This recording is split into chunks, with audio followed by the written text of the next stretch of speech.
Good evening, otherworldlies. This is Juliana Angel, your Dark Mask Diva. How are you doing this evening? I thought that I would just give you a little bit of a background about that story about that boy that I was talking to on the phone. I was telling Astral about it, and he said, that is a very, very eerie story. It's really strange. It's really sad, and it's really strange. And I said, do you think I should talk about it on the show? And he said, yeah, why not? Because it's a very, very weird story. So I thought, well, okay, I think I'll do that. So I'd like to just welcome all of you otherworldlies. I am Juliana Angel. If this is your first time tuning in, this is sort of a part 2 to a story that I was telling before. If you have not seen part 1, there's a show where it's called Stop Asking, and I'm wearing a turquoise kimono on the other show, and it's called Stop Asking If She Has a Boyfriend.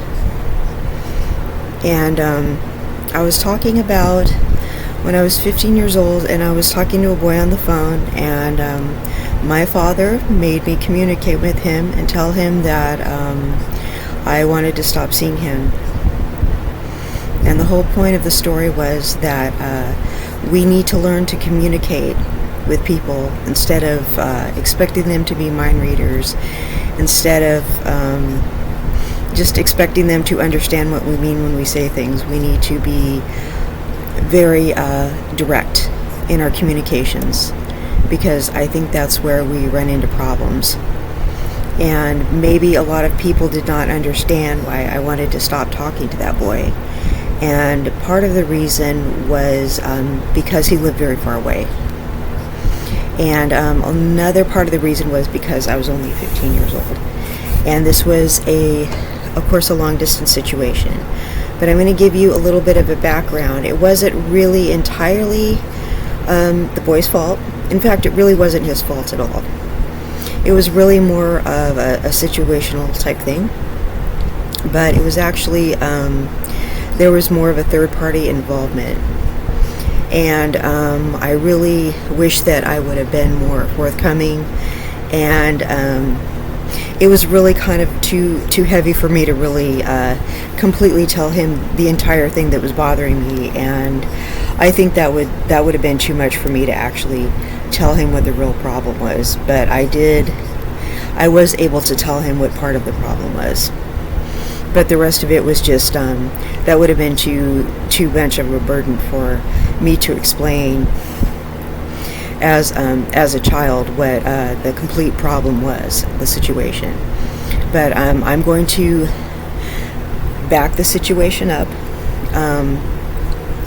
I met him. I like to go away to camp every year because I did a lot of theological studies, and it was a Bible camp. So I went to Bible camp, and I met him there. And he and I hung out, and he had this friend who hung out with my female friend, like my best female friend. So this boy liked my friend, and he liked me. So we would just kind of hung out, as 4 friends together. And the camp counselors really didn't like that. So they were always kind of trying to follow us around a lot. So I felt like we were kind of being stalked by the adults there, kind of following us around like, what are you kids doing? Where are you guys going? And I go, we're hiking, we're doing this, we're playing basketball, we're doing that, because I played basketball when I was growing up a lot. We're going over here, we're looking at this, we're doing that. And the thing was, none of us were really up to no good, to be honest. And you're thinking, yeah, right, you guys are a bunch of 15-year-olds, you're probably making out, and you're probably holding hands, and you're probably, saying dirty things to each other, and you're probably, doing stuff. And no, we actually really weren't. I mean, I don't know if something happened between my friend and the boy that she liked. I don't think anything happened, though, to be honest. I mean, because we were always together. Nothing Nothing that wasn't innocent was going on. I mean, we were just all hanging out, but I remember the camp counselors were giving us a hard time and following us and being weird and just making, I hate to say they were making me feel bad, but they were making me feel bad just because we were being followed, and you kids come back over here, and where are you guys going, and what are you doing, and come back over here, and just kind of, I'm one of those people that, I grew up in the 70s and 80s, and it's different than the kids now. We enjoyed a lot more freedom back then, and I wasn't one of those children who did bad things, and I wasn't used to being treated like a child who did bad things. There was no reason for anyone not to trust me. You know what I mean? There was no reason for anyone to doubt my motives or question my judgment or accuse me of things, and just to be followed around and where are you kids going, what are you guys doing, and I remember having a lot of friends of the opposite sex because I liked doing outdoorsy things, and I just had so many friends that were boys, and I had a lot of freedoms for a child. You know, I remember going to the show at 9 years old with my friends, and we would go look at horror films all the time.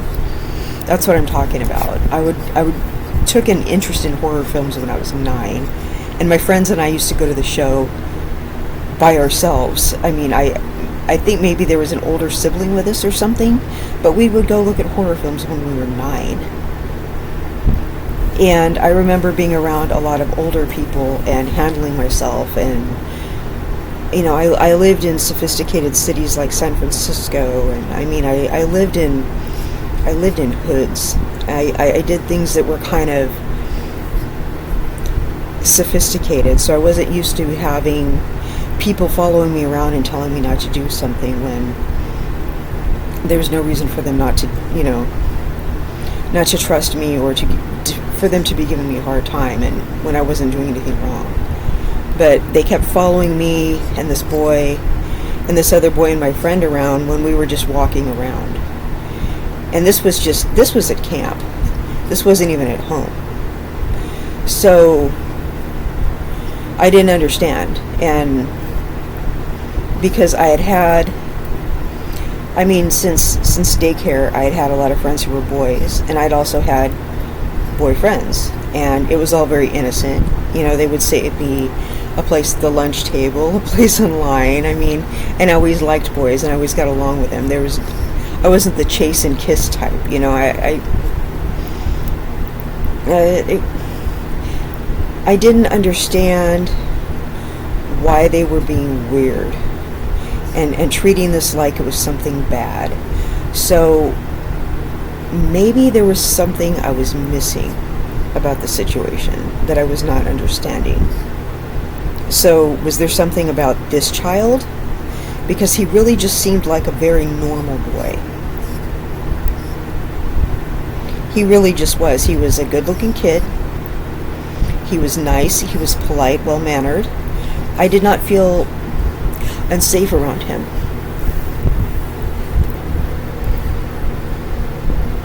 And the thing is, you know, I come from dangerous neighborhoods. I wasn't like a naive child, you know, and I was used to handling myself. So I didn't understand what was going on here. And I just remember just feeling very icky the way people were acting. You know, I'm not describing this very well, but it was not a very nice feeling. So skip ahead several months, and the boy and I would write letters to each other occasionally and that sort of thing. And then he invited me to his house. Now, I'd like to let you know that I had, you know, kind of a rough start in life, and that I'm adopted. Okay, so I've never really ever done anything bad. I'm not a bad child. I just had a rough start in life and I was adopted. Now, my grandmother would come stay with us. And for no reason in particular, except the fact that I'm adopted, she decided that she wanted to make my life miserable every time she saw me. Now, it was my father that adopted me. So his daughter, my sister, was his biological child. So she was very loving and kind and doting to my sister, the biological child, and very hateful towards me. So the boy invited me to his house, which was far away. We lived in this valley area, and he lived in the Bay Area, and I live in California, the state of California. So, and the valley was more like the Stockton area. So, if you know anything about California, that's quite a drive. So, my grandma was visiting us, and my mom was going to drive me to the boy's house, kind of for like a play date. I was going to hang out there for the day.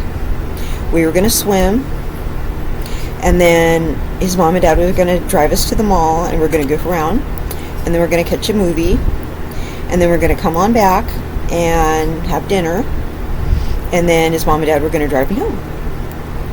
So I'm like, oh cool, like I finally get to actually like hang out with this boy and be friends and stuff without camp counselors following us around, treating us like miscreants, you know.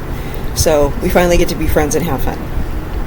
So, except our other two friends won't be with us. So I'm like, okay, cool. So we get up, I get dressed, I get excited, throw my swimsuit in my purse, get up, and the thing about my grandma is she would just go out of her way to say mean things to me, do whatever she could to make any situation as awkward as she possibly could. And mind you, I never did anything bad to this woman. I was obedient, kind, I didn't talk back. I was just to my own detriment, I was a very nice child. And maybe it's because children in those days didn't talk back and they didn't disrespect their elders, and those were different times. And I know teenagers today aren't like that. Teenagers today are like, no, you earn respect with me. But teenagers back then maybe were just a little bit different, or maybe it was just me. But I was always wanting to take the high road. But she had no reason to dislike me. She had no reason to try to embarrass me. She had no reason just to try to humiliate me and make me uncomfortable. But that just really seemed to be her goal in life, was to just criticize me and be mean and make me feel unwelcome in my own home because her son adopted me. But she would just make it very obvious and very very painful. And I was just a really, really nice child. And I didn't deserve that. So here I had the camp counselors acting weird, and then I had her visiting us being weird, and I'm thinking, at least I get to get away for the day, to get away from her and go hang out with a friend my age. We get up first thing in the morning, I get in the car to go see my friend, and she gets in the car with my little sister who's 9 years younger than me. And I'm like, Mom, why is Grandma and my little sister coming? First of all, there's no reason for my grandma to come. I don't remember her being in. Why would she come with us? And then my little sister, why is she coming? This boy's an only child. There's no kids for her to play with there. I mean, I'm coming because he's an only child. He doesn't have anyone to hang out with. You know, and I'm like his friend that he made at camp. Like, no, this is my play date. I'm getting dropped off. Why are they coming? So I'm freaking out, like, why are they getting in the car with us? And I'm thinking, why is my grandma living to make everything I do uncomfortable? Why isn't she staying home? Because it's a really long trip. And it's first thing in the morning. Why isn't she and she's getting my little sister up first thing in the morning. You know, and I'm like 15, so my sister is 6 years old. Why doesn't she stay home and watch my sister so my sister can play at home? This makes no sense to me whatsoever. So I'm like, Mom, why are they in the car? You know, and my mom had some weird, she's like, well, it's kind of rude not to invite her. I go, to my play date? Why are they invited to my play date? She goes, oh, well, we're just, you know, we're dropping you off and la la la. And I'm just like, it's a long drive and it's rude not to invite her. I'm thinking, to take a long drive to the Bay Area? That didn't make any sense to me, right? So, getting distracted here. So, we're taking this drive, and it's a pretty long drive, and I can't really have my mom to myself to talk to her about everything that happened at camp, and to talk to her about my friend, and I can't have my mom to myself because my grandma is just dominating the conversation, and I am kind of left to entertain my baby sister, which I love my baby sister, and I don't mind entertaining her, but this was kind of my day to go see my friend. So we finally get there, and my friend is waving from the 2-story window from his room, and I was like, hi, and we're waving to each other, and my mom goes, wow, he's cute, makes a big deal out of it. I'm like, yeah, he is, you know, like, cool, you know. And she's making this big deal about how cute he is, right? I'm like, okay, yeah, sure, he's cute, you know. You know, like, why would I have an ugly friend, you know? Come on, so he's cute, you know. So are a lot of boys, he's cute, you know, like. And so my grandma goes, he sure looks happy to see you. Oh, look, he's excited. And I'm thinking, you know, maybe you don't like me, but other people do. And I didn't say that to her, but it's like, you know, I have friends and they like me and they want to hang out with me. You know, it's like, why is that such a big surprise to you? Of course he's happy to see me. So we all get out of the car and I'm trying to hug everybody goodbye. But to my chagrin, they all follow me to the door. I'm like, love you guys, bye. Thanks, bye. Love you, Mom. Bye, Mom. Bye, Grandma. Bye. Have a safe trip home. Bye. I'm trying to hug everybody and they're following me. Okay, bye. Bye, everyone. Bye. I'm trying to like make everyone get in the car and they're still following me to the door. And I keep turning around like, why are they still behind me? Why are they following me? Why are they behind me? Oh my God, they're still behind me. They're following me to the door. Why are they following me to the door? And so I go to knock on the door and my friend opens the door and I'm like, hi, and everything. And his mom's standing behind him. And she doesn't even look at me. I'm like, hello, thank you for inviting me. She doesn't even look at me. And she starts talking to my mother immediately. And she tells my mother and my grandmother and my sister to come in. And they don't leave for hours.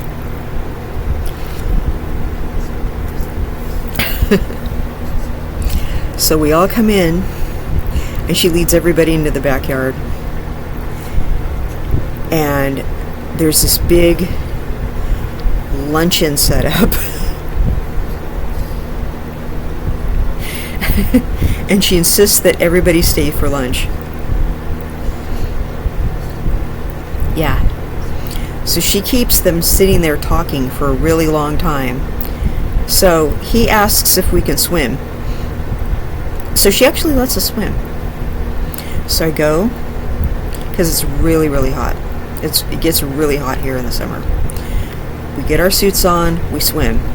We have all kinds of fun, but I mean, they're just a few feet away from us. So they're watching us swim, and they're actually letting us swim. So we're swimming and everything like that. We get done, we're exhausted, and everyone's just sitting there eating, and they're just watching us swim. Watching every little thing we do.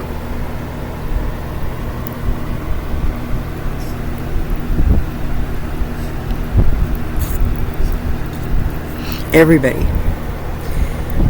You know, he goes, "You're a really good swimmer and everything." I go, "Thanks. You know, I swim.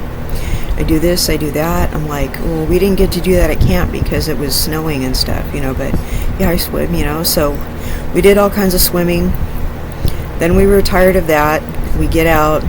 We go and change into our regular clothes and everything. So then he goes, "You want to see my room?" And I'm like, "Yeah."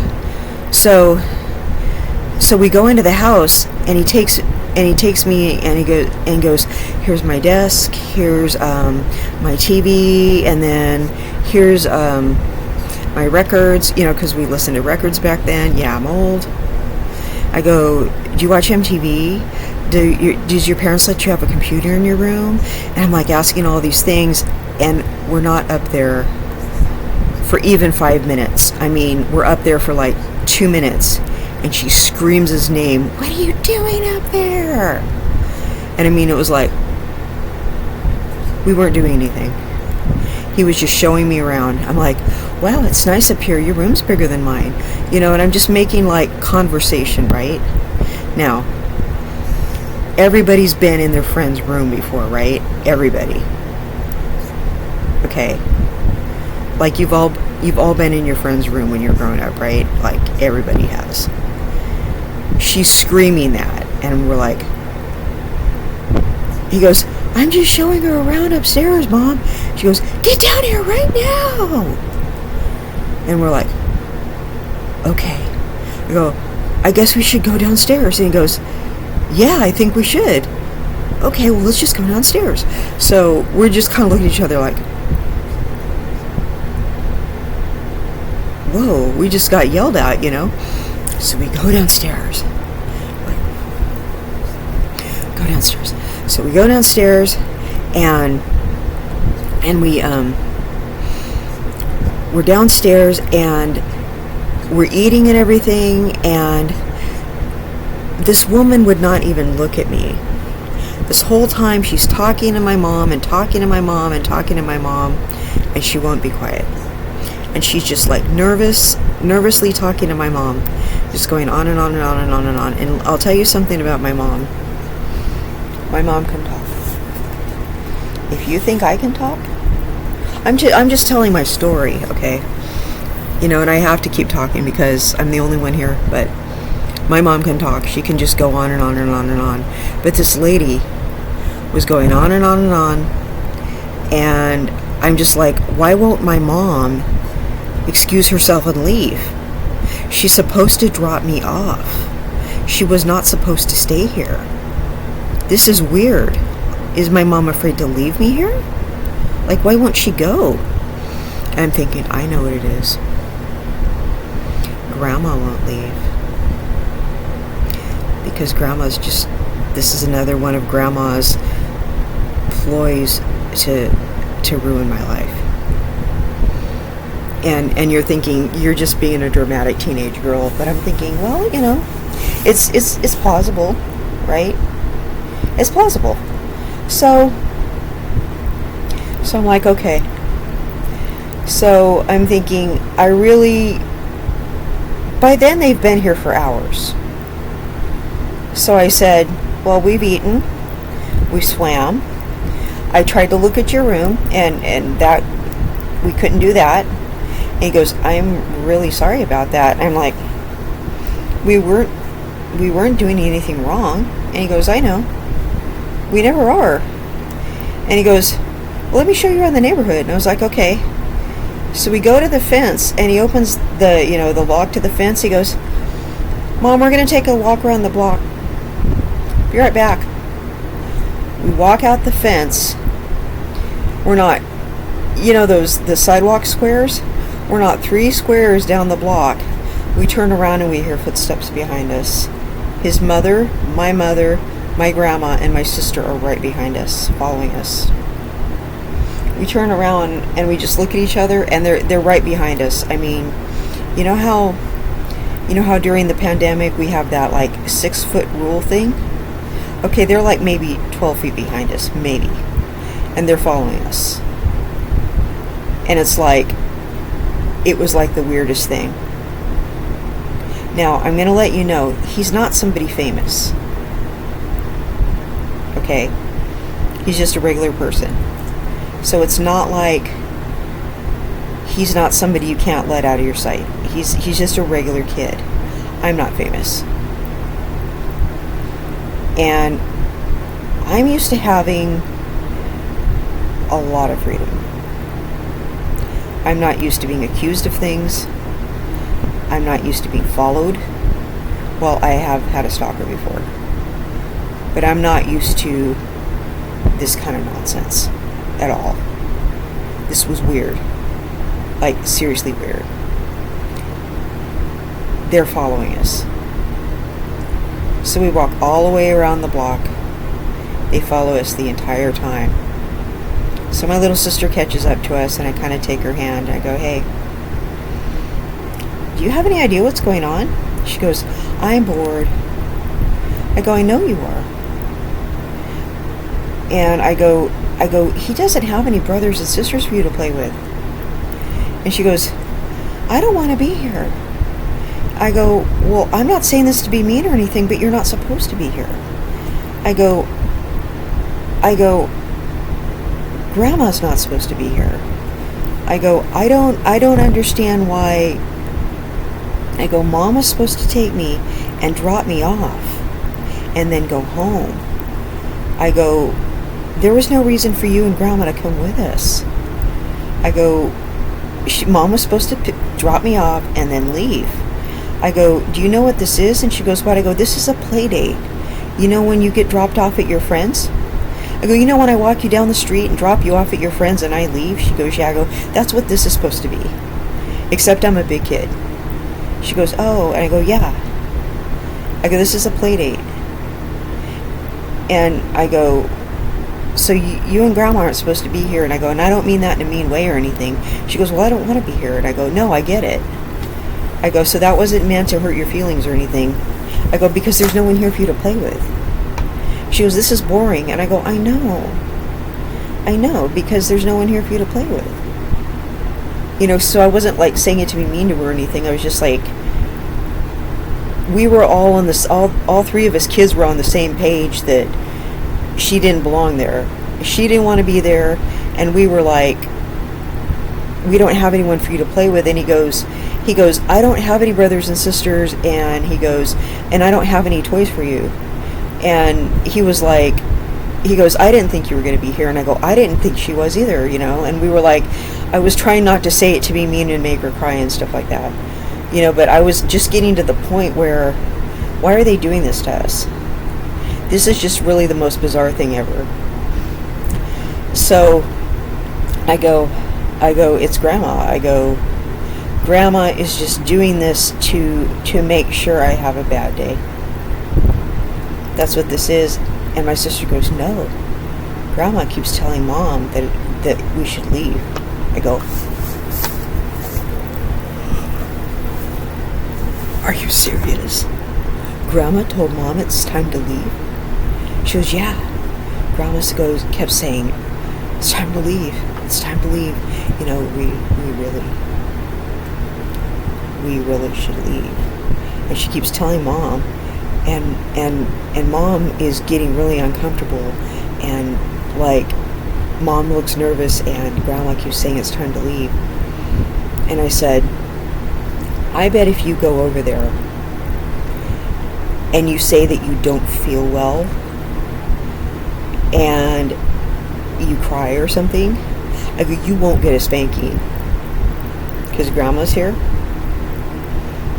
I bet if you get a little don't throw a fit, but I bet if you get kind of, you know, cry, like, be a little difficult, and you can, you can get you guys out of here. You know what I'm talking about. She goes, yeah. I go, just be a little difficult. I go, don't throw like a tantrum though. And she goes, okay. I go, just, how you act up. And she goes, yeah. I go, don't like do a full on where you're going to get it when you get home. And she goes, okay. I go, like, really, like, seriously, don't take the fall on my account. But if you act up enough, you can get you guys out of here. And we'll all be happy. And so she's like, yeah. So she's like, goes over there. She's like, Mom, come on, Mom, let's go home. I don't feel well. And she just got to the, where she was just like, I just really want to go home, and there's no one here for me to play with. And I mean, so it was a convincing, she was difficult enough where it was convincing, and she finally got them out of there. Good for her. She finally got them out of here. I said goodbye to them. So, teamwork makes dream work. Me and my sister, my friend's like, how did you do that? And I said, well, I go, my little sister is kind of like the difficult one. I go, I'm way too agreeable. I go, I'm the good kid. I said, I'm adopted, so I have to be good. I go, she's not. So she can act up. I go, so we're good cop, bad cop. He goes, oh, okay. I get it. I go, yeah. I go, so she can get away with a lot more. She's little too. I go, so I kind of put her up to stuff. And he goes, wow. I go, yeah. He goes, see, I'm an only child. He goes, I can't really, he goes, I can't do anything. I go, no, I'm beginning to see that. I go, what are we going to do now? And he goes, I don't know. I'm going to try to get my mom to drop us off at the show. It's like, okay, let's do that. So we finally get his mom to drop us off at the show. Meanwhile, this woman will not interact with me at all. She's like pretending I'm not there. And I'm trying to say, you have a lovely home, ma'am, and all those things that nice kids say, and all that stuff my mom tells me to say when I go to somebody's house, and all that stuff, and and she's just, this woman does not want to acknowledge my presence. I don't know, she just does not want her son to have any friends. I think she doesn't want her son to have any friends who are girls. Is what it is. So, I'm trying to be nice to this lady. This lady is pretending I'm not there. And she's just addressing her son. She's just pretending that I do not exist after talking my mom's ear off for like 3 or 4 hours straight. So, she takes us to the show. Every time we turn around, she's standing in line with us. And then, every time we turn around, she's in the theater. And then we look, we're getting popcorn, she's over there. I'm not making this up. Every time she's somewhere over here, and it's like she's always in the background. It was like our life was the movie. So this was 1984 or 1985. Anyway, it was the year that Ghostbusters came out. The first one? Yeah. Something weird in the neighborhood. It was his mom. Who are you gonna call? We needed Ghostbusters to come get her because she was being spooky and weird. So we saw Ghostbusters, right? So we needed Ghostbusters to come get her because she was weird. So every time we turned around, she just seemed to be a presence in the theater, in the lobby. She was over here. I'm surprised she didn't try to buy us our tickets. She gave him the money, or I think maybe he had money or something. He might have had like a lawn mowing job, or I don't know what it was, but we were 14, 15. We somehow bought the tickets and got in the theater, and she ended up in the theater also. Inside. So he's like, I saw my mom in the theater. I'm like, stop, you did not. He's like, yeah, I saw my mom in the theater. So we look, and there she was. I go, ask her for some popcorn money. If your mom's going to hang around, why don't you ask her for stuff? Right? Because, you know, I'm one of those kids that I know I can't get away with stuff, but I could put other kids up to stuff. Right? So he's like, I keep confronting her and going, Mom, what are you doing in here? And she keeps having some weird excuse for being in here. Oh, I'm just using the bathroom. Oh, I'm just over here doing this.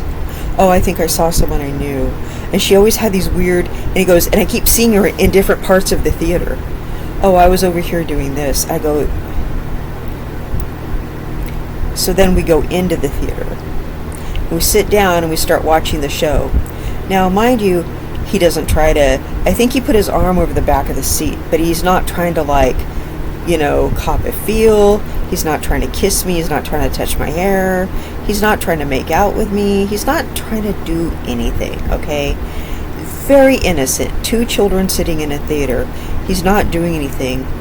All of a sudden, we just feel this weird vibe, and he looks up and his mother's standing there. Who are you gonna call? His mother is standing there, and the usher, hear the usher go, Ma'am, can I help you? And she goes, oh, I was just looking for my son. There he is. And he's like, Mom? And then she had some weird excuse for talking to him, and then she left. I don't know if she sat down and spied on us the whole time during the movie. But then we got up, and he swore he saw her again. He got up, I think he asked me if I was hungry, and I think I was, because I don't know if you guys ever swim, but you get a huge appetite after you swim. Oh my gosh, because you use like every muscle in your back, every single muscle in your body. And I don't think I ate a whole lot that morning while I was there, because I was just so freaked out by how weird that lady was, and I was just like starving. I'm like, yes, please get some popcorn. He went out in the lobby, and she was there. She came back in, and he goes, you're not going to believe this, but I think I saw my mom in the lobby. I'm like, you need to stop it. He goes, no, I really swore I saw my mom in the lobby. And I said, does your mom take any like pills? He goes, what do you mean? And I said, to calm herself down. And he goes, you mean like a Quaalude or a Valium or something? And I said, yeah. And he goes, I don't know. I said, did something upsetting happen to your mom lately? I go, because she seems worried. And I was trying not to be mean about it, but she was worried about something. She was stalking him. Now,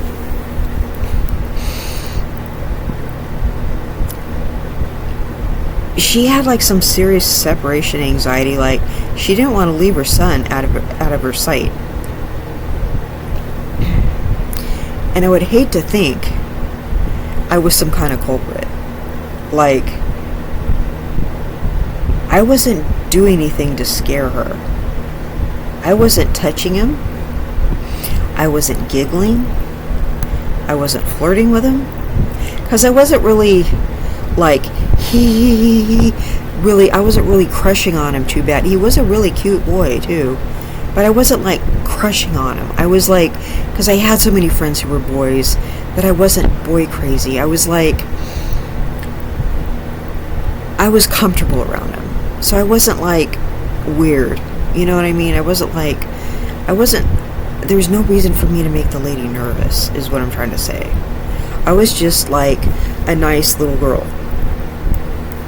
So I wasn't doing anything to scare the lady.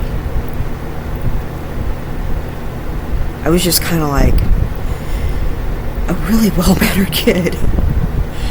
You know, it almost makes me wish I was doing something to warrant that treatment. because I think that would have made the story a little better. But I wasn't doing anything. And I just almost wish I was. Because it was not fair. And I get it, life's not fair. And I had to just go out of my way to behave and be good. Because I was already operating under having to be an adopted child and having to overcompensate for that.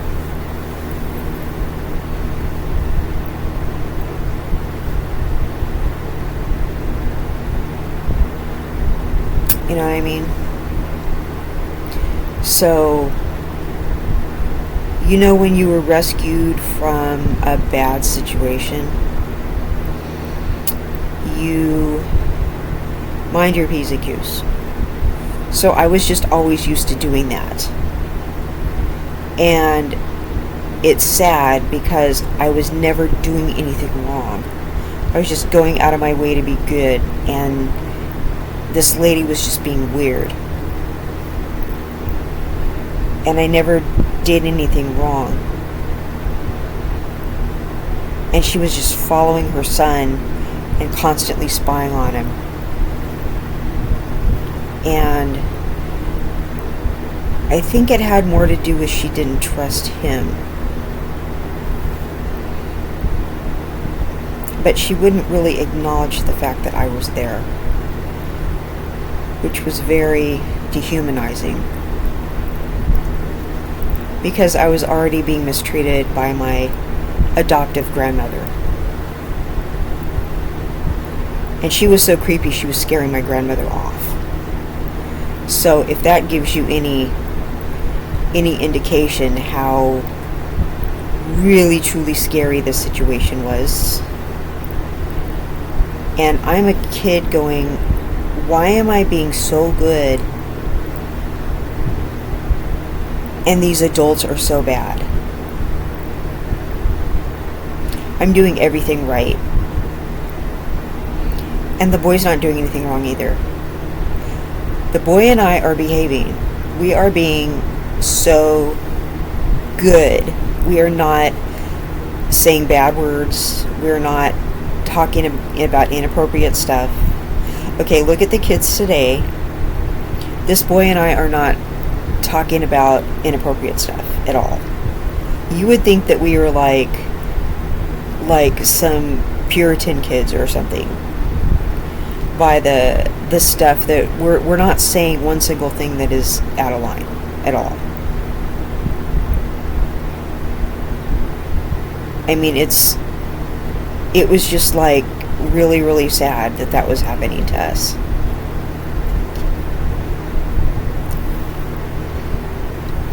I don't understand. Like, it was just unfair and it was weird. It was weird that we had grown-ups in our life that were acting that weird when we were behaving.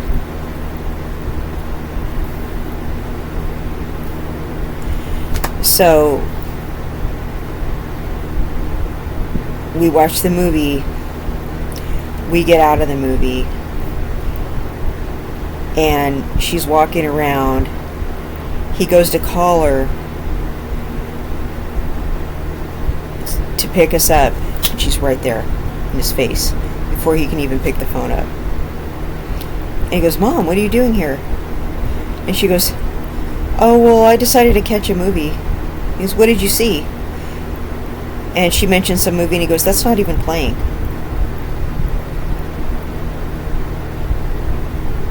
So I go, "Just stop. Just stop. I go, "She's been here spying on us the whole time." And I didn't want to ask him why she was like that. Because maybe there was some embarrassing reason that she was off her rocker. Maybe something bad happened. Maybe there was some family tragedy or something. I don't know. I mean, I mean, I'm not without my separation anxiety. I mean, you gotta remember, I'm adopted, so I do have some abandonment trauma. But I'm gonna tell you one thing, I never did that to my son. Okay, I let him go to school. I let him get married. I let him live his own life and be normal, and I'm not like that.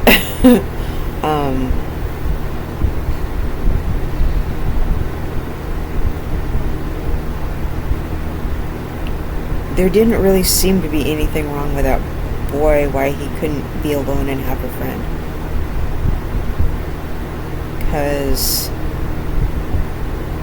he had that other friend at the camp who was that boy, and then he made friends with my other friend who was the girl, and he had made friends with me, and he didn't say anything to me that was inappropriate.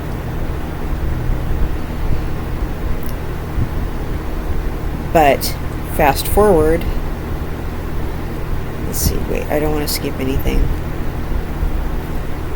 When she brought me home, or when she brought he and I back to their house, his dad finally came home, thank God. His dad seemed normal. His dad seemed to have any neuroses of any type. That's what I'm going to call it. She had neuroses. So she had some kind of neurotic type of nervous deal going on. So I'm not a psychiatrist, but it seemed to be what it was. So the dad came home. We started having dinner, and she kind of disappeared after that and went to her room.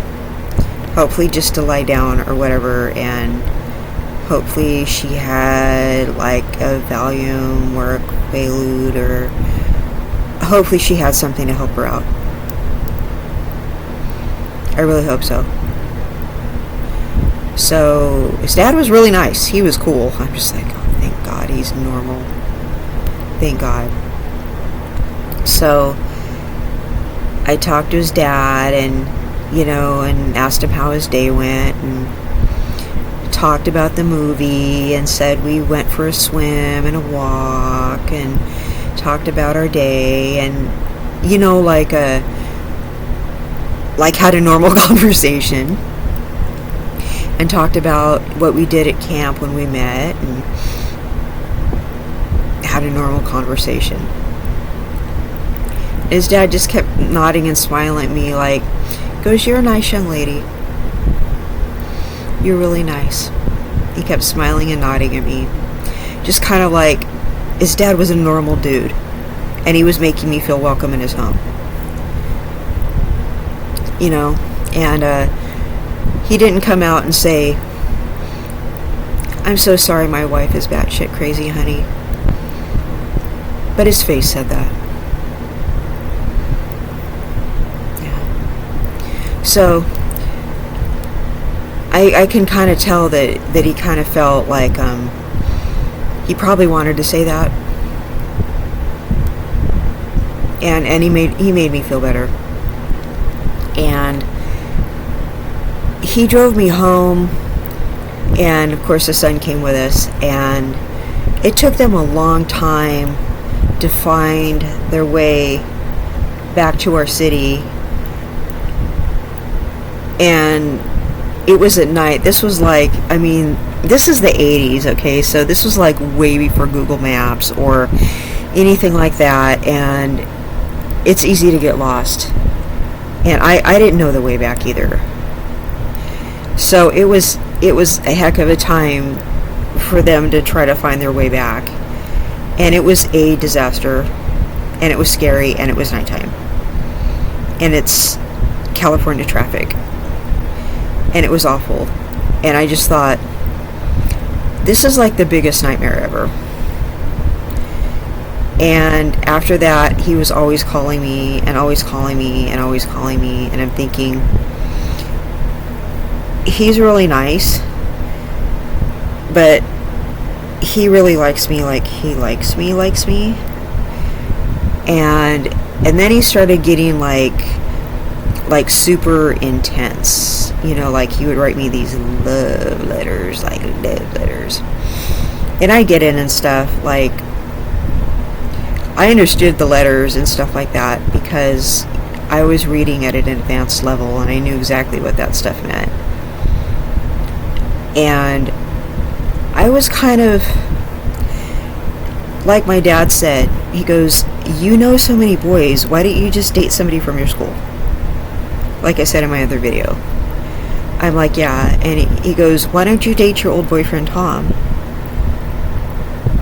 I go, "Yeah, I could date Tom again, easily." I go, "Tom and I are more like friends, though." He goes, "But you're more, like, comfortable with Tom. Just date Tom." I go, "It doesn't matter if I date Tom or not. It's just to the point where stuff was too weird at this other boy's house. Even though he was nice, stuff was too weird at his house.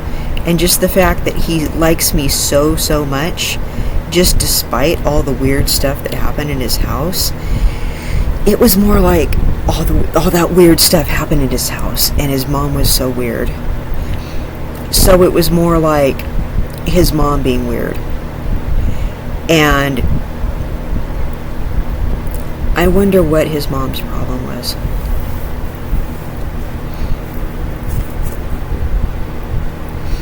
I mean, I've always been interested in the way the mind works. Brain chemistry, medicine. You know what I mean? Like, developing different medicines to help the mind function better. Developing different cognitive behavioral therapy to help retrain the mind to think in a better way, to cope. I don't think the woman had a drug issue. I think the woman has been traumatized. Speaking as somebody who's been adopted, I've been traumatized. I was traumatized before the adoption, and I was traumatized after the adoption. I'm just gonna keep it real. I've had a hard life. Real talk, okay? In adulthood, in childhood. I'm very interested in people overcoming their trauma, overcoming their mental illness. I would really be curious to know what was wrong with that woman. But I did know that I did not want a part of that situation. At 15 years old, that was really, really, really scary, and I was knee-deep in my own problems. And I didn't want to go, "Dude, you're coming on too strong, and I should be dating someone from my own school. And also, your mom is touched. And you should not be thinking about me. You should be telling your dad to get her some help, bro." But I mean, again, that's not a child's job. I mean, it's not my job to get my parents' help. I'm not saying I needed to, but I'm just saying it's not his job to get his mother help either. It wasn't his job to fix his mother. And I don't know if she was trying to make it his job or not, but she sure wanted to follow him around and just be like this close to him at all times.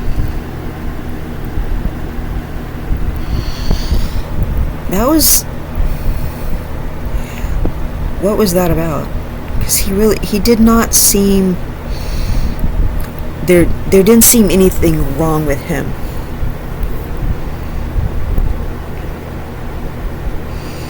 And his attraction to me did not seem abnormal at all.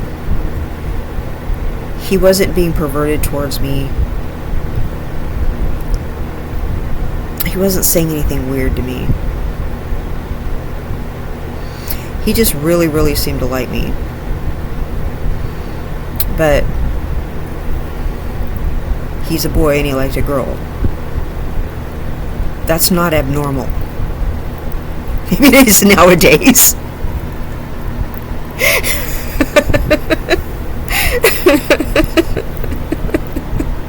Oh, cold-blooded. No. But he was a boy liking a girl. That is not abnormal.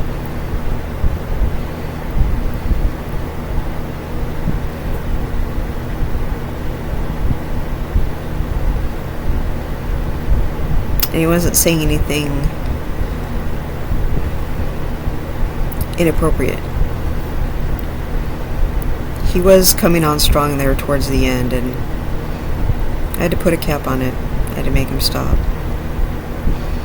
But the one thing I couldn't tell him was, your mom is scary. Your mother's behavior is,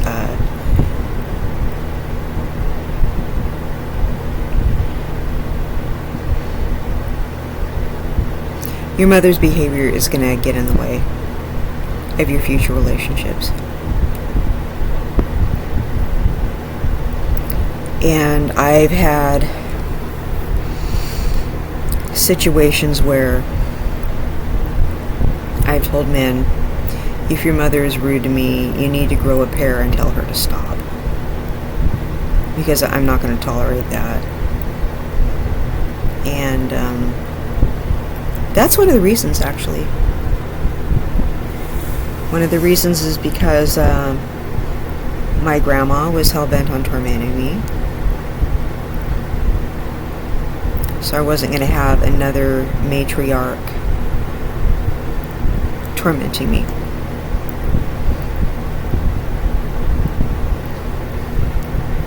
And I was lucky when I got married. My mother-in-law and I were best friends. So that was a blessing. She's amazing. And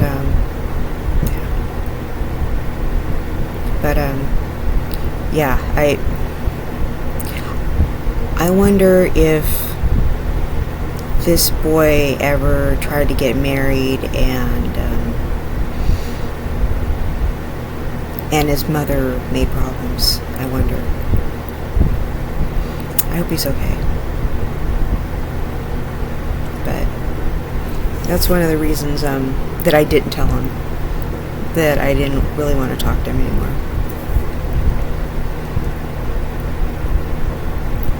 Because you can't always tell everybody everything.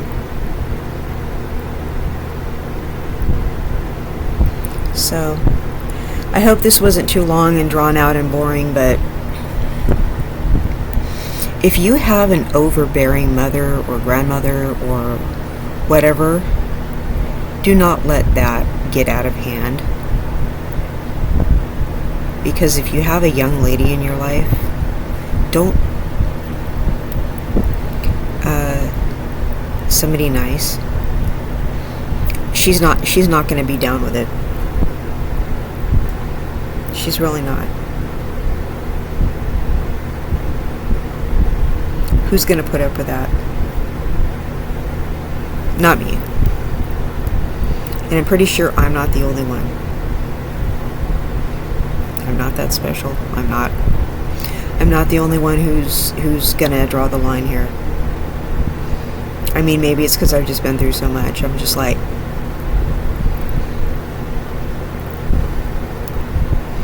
you know, I come from that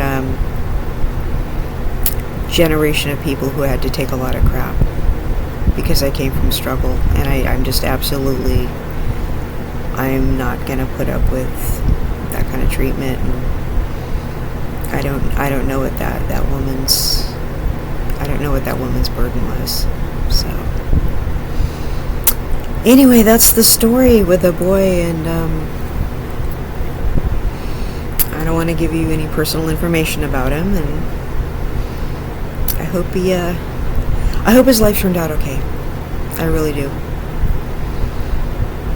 I hope he's not in some psychiatrist chair, because I hope his mom didn't screw his life up. So if you are an overbearing, overprotective mother, quit doing that to your kids. Okay? Alright, otherworldlies. This is Juliana Angel. I love you all. Thank you for bearing with me with that really crazy, terrifying, scary, personal story I just told you, okay? Oh my goodness. Gosh. Do not put your kids through that. Thank you so much for listening. Good night, otherworldlies.